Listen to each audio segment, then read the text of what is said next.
வணக்கம். அதானி டெண்டரை அதிரடியாக ரத்து செய்து முதலமைச்சர் மு.க. ஸ்டாலின் அவர்கள் போட்ட உத்தரவு அதிர்ச்சியில் பிரதமர் மோடி மற்றும் பாஜக. இதை பத்தின முழு விவரத்தோட இப்ப நம்ம பார்க்கலாம். இன்று அதிகாலையே அதானி டெண்டரை ரத்து செய்து முதலமைச்சர் மு.க. ஸ்டாலின் அவர்கள் உத்தரவு பிறப்பித்திருப்பது அனைவரது கவனத்தையும் ஈர்த்துள்ளது. குறிப்பாக இந்த சம்பவம் பாஜகவினருக்கு மிகுந்த அதிர்ச்சி ஏற்படுத்தியுள்ளது. அதாவது அண்மையில் பெரும் பணக்காரர்களில் ஒருவரான கௌதம் அதானிக்கு அமெரிக்க நீதிமன்றம் பிடிவாரண்ட் பிறப்பித்திருந்தது. அதாவது நம் நாட்டில் சூரிய ஒளி மின்சார ஒப்பந்தம் பெற அதானி நிறுவனம் ரூபாய் 2200 கோடியை பல்வேறு வகைகளில் லஞ்சமாக கொடுத்ததாகவும் அதனை மறைத்து அமெரிக்காவில் முதல்கள் பெற்றதாக அமெரிக்க நீதிமன்றத்தில் வழக்கு உள்ளது. அந்த வழக்கில் கௌதம் அதானி மற்றும் அவரது உறவினர்கள் உட்பட 7 பேரின் பெயர்கள் இடம்பெற்றுள்ளது. இப்படிப்பட்ட நிலையில் அண்மையில் முதலமைச்சர் மு.க. ஸ்டாலின் அவர்கள் அதானியை சந்தித்ததாக எதிர்க்கட்சிகள் குற்றம் சாட்டின. மேலும் அதானிக்கும் முதலமைச்சர் மு.க. ஸ்டாலின் அவர்களுக்கும் இடையே தொடர்பு இருப்பதாகவும் விமர்சனம் செய்தனர். இப்படிப்பட்ட நிலையில் சமீபத்தில் நடந்து முடிந்த தமிழக சட்டப்பேரவையில் பேசிய முதலமைச்சர் மு.க. ஸ்டாலின் அவர்கள் அமெரிக்காவில் இருக்கும் அதானி வழக்குக்கும் தமிழகத்திற்கும் எவ்வித சம்பந்தமும் இல்லை என்றும்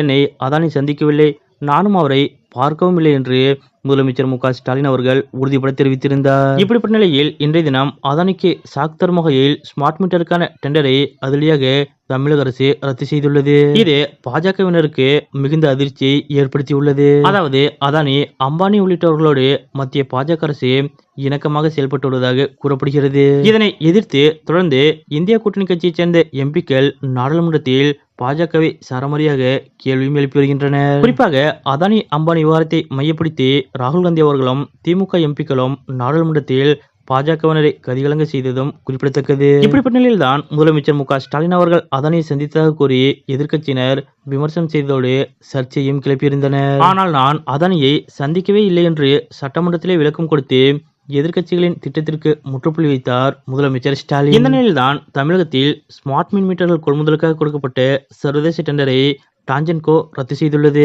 அதாவது தமிழகத்தில் இருக்கின்ற 3 கோடி மின் நுகர்வோர்களுக்கு ஸ்மார்ட் மின் மீட்டர்கள் பொருத்துவதற்காக மத்திய அரசின் நிதியுதவியுடன் 19,000 கோடி ரூபாயில் திட்டம் செயல்படுத்தப்பட உள்ளது. வீட்டில் நுகர்வோர்கள் பயன்படுத்தக்கூடிய மின்சாரத்தினை சரியான முறையில் கணக்கிடவும், வீட்டுக்கு வந்து கணக்கெடுக்காமல் அலுவலகத்தில் இருந்தபடியே துல்லியமாக கணக்கீடு செய்ய ஸ்மார்ட் மின் மீட்டர் பொருத்த திட்டமிடப்பட்டது. இந்த திட்டத்திற்கு பல ஆண்டுகளாக டெண்டர் விடப்படும் பணிகள் நடந்தது. பலமுறை இதற்கான டெண்டர்களும் ரத்து செய்யப்பட்டது. 8 மாவட்டங்களுக்கு மட்டும் 82 லட்சம் ஸ்மார்ட் மீட்டர்கள் வாங்க டெண்டர் விடப்பட்டது. இதில் அதானி உள்பட 4 நிறுவனங்கள் டெண்டரில் பங்கேற்றிருந்தது.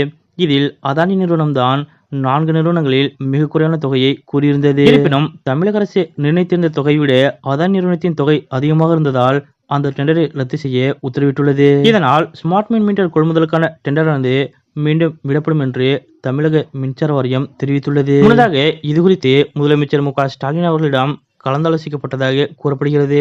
அப்போது டெண்டரை ரத்து செய்ய முதலமைச்சர் மு.க. ஸ்டாலின் அவர்கள் உத்தரவிட்டதாகவும் கூறப்படுகிறது. இதன் மூலம் முதலமைச்சர் மு.க. ஸ்டாலின் மற்றும் அதானிக்கிடையே தொடர்பை ஏற்படுத்தி சர்ச்சையை ஏற்படுத்த திட்டமிட்டிருந்த எதிர்க்கட்சிகளுக்கு மீண்டும் ஏமாற்றமே மிஞ்சியுள்ளது. அதிரடியாக அதானி டெண்டரை ரத்து செய்து முதலமைச்சர் மு.க. ஸ்டாலின் அவர்கள் உத்தரவிட்டுள்ள இந்த நிகழ்வு பற்றிய உங்களுடைய கருத்துக்கள் என்ன அப்படிங்கறத மறக்காம கமெண்ட்ல குறிப்பிடுங்க.